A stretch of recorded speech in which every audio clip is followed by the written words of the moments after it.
Hello there. Welcome back to the podcast. We are continuing an exciting series on the book, This Can't Be Normal. I wrote the book, This Can't Be Normal, for those of you that are new here or haven't listened in a while. This Can't Be Normal took me a little over 5 years to put together. Just under 5 years to write and put together. And it really names the experience of leaders. So it's called This Can't Be Normal, What to Do When Success Starts to Feel Like Survival.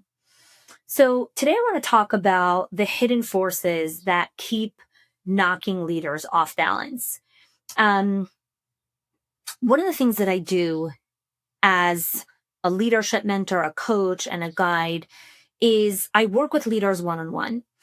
And the reason why I actually won't ever stop working with leaders one-on-one is because only in the one-on-one can you actually be aware and listen to patterns of what people are saying. And so I speak on stages and I coach groups and I work with leaders and leadership teams of all different sizes. There is a level of mastery that is earned when you work with people one-on-one. Because after I work with people one-on-one, I look at the game film, very similar to how elite athletes and Olympians and performers do, where they look at their game film. How did they show up and what could they do better?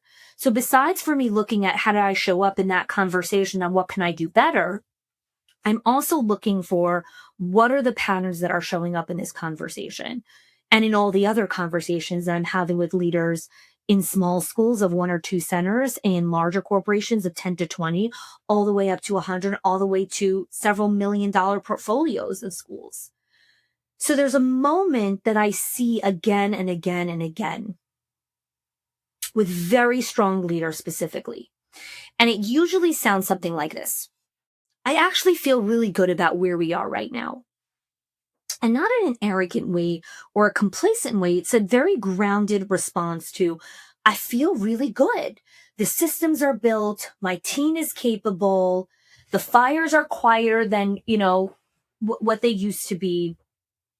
And yet, right beneath that confidence, there's a subtle tension because the leader knows that the moment there's one big change or a destabilizer or something that comes in, they don't really know how steady it actually is. And so if you've ever felt that kind of knowing of a mix of pride and unease at the exact same time, you're in good company. Come sit on the couch with me. We're going to have a conversation. Okay? So the subtle mistake that happens at this stage of scale and at this stage of growth is there's an assumption that the confidence in where you are right now should mean stability. That if you build something strong enough, then it will stay put. It will be stable and will be stable all the time. So then when disruption shows up, the leader starts to question themselves. Did I miss something? Did I overestimate our readiness? Why does this feel fragile when I've done so many things right? Leadership and your school doesn't break or become wobbly or unstable because you are wrong or you did something wrong or you didn't install step 79 on your checklist. It breaks because you are not aware of the disruptive forces that will always come.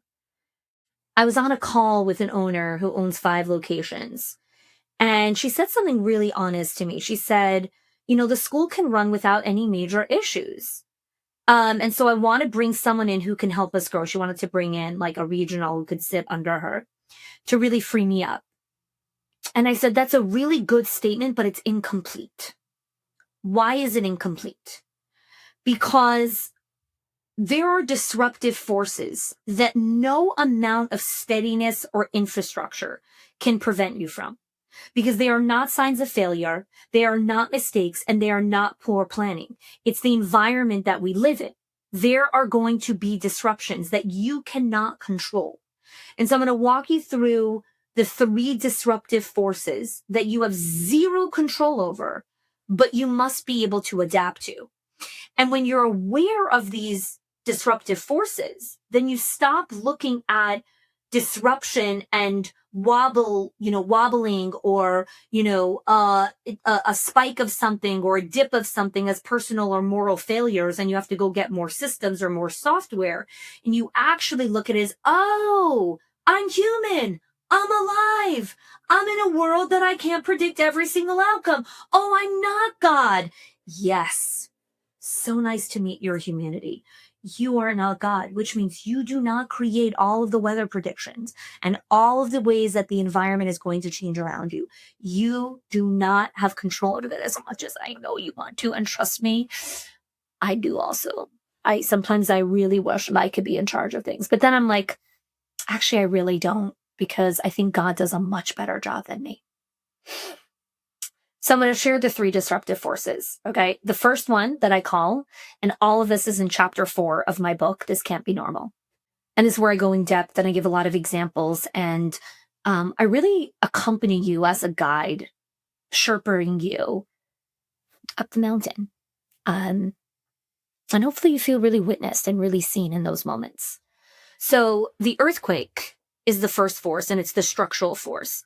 And the earthquakes are these giant shifts, right? They're the ones that move the ground under everything. So that's a wage hike, a new regulation, a competitor opening next door, a new governor changing policy, opening up another location, hiring or losing a key leader. All of these things are structural forces. You don't control that. None of these events means that your systems are wrong, but every single one of these destabilizes all of your systems. And this is where leaders panic, because they think, but I just got stable, but I just got predictability. Yeah, but the ground didn't announce that it's going to move now. It just moved anyways.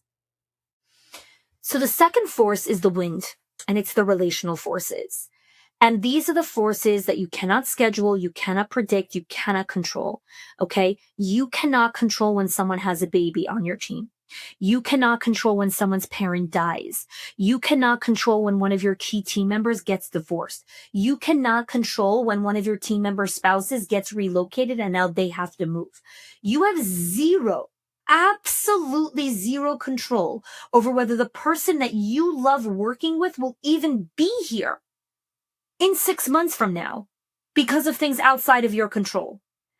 And yet leaders absorb the emotional and operational impact anyways, which is why leadership is so personal, because it is. I don't like the statement, it's not personal, it's business. No, it is personal. I like this person, but they're getting divorced now. And so their capacity has basically collapsed into like 2% from 90%. And now their output and where the business is going feels so destabilizing. You just took on another location. And now she's like, sayonara, I have no capacity for this. Or someone else walks in. This happened to us. And she's like, hey, so I'm pregnant with twins. And, I'm going to have to go on bed rest at 32 weeks. So, yeah, see ya. You can't control that, but your business has to respond anyways. And that's what feels so destabilizing, because you don't have control over these forces, right? The third force is the fog, and it's what I call the perceptual force. And the fog is the most disorienting force of all. Fog is the uncertainty. It's the second guessing. It's is this actually a problem for me to solve, or is this just noise? It's not knowing where to focus. Fog shows up anytime something new enters the system. A new leader, a new role, a new phase, a new season, a new hire. Everyone starts to calibrate themselves to the new nervous system of the building. So stress levels shift, expectations feel unclear again, confidence wobbles. Nothing is technically wrong, but everything feels so unstable. And this is where leaders spiral. I thought we were ready for this. And you were, but readiness doesn't eliminate disruption. Readiness doesn't eliminate disruption. It determines how you will meet the disruption, right? Your capacity, you can have a tremendous amount of capacity. That doesn't absolve you from the disruptive forces of the outside world. It means you might be able to meet it better, but it doesn't absolve you from actually needing those forces. That is the part that leaders do not get taught. That's why I wrote this book, This Can't Be Normal. So the missing question is, instead of asking, how do I stop the disruption? Because like I said a few minutes ago, you can't control that. The real question is, what do we return to when disruption shows up? What do we return to when disruption shows up? Because disruption isn't danger. It's disorienting and feels a little destabilizing, but it's not unsafe. It's not danger. So when I was talking to that client who I mentioned in the beginning of the episode who wanted to hire a regional, I said, she is going to be a destabilizing force and a disruptive force herself, not because she's not good or she's wrong, but because change in itself is destabilizing. So she might be coming in to stabilize things, but in the beginning, it will feel very disorienting for the team. And that's called being a mature leader. An immature leader says, you're coming in, you're going to save me. I'm not going to have to do this shit anymore. And it's like, no, bringing someone in is going to feel disorienting and destabilizing in the beginning, but it's going to lead to long-term predictability and stability. So when the disruptive forces come in, this is when leaders think they need more control, more systems, more oversight, more involvement, more. But what they actually need and what stabilizes the team during disruptive forces is not a tighter grip. It's return.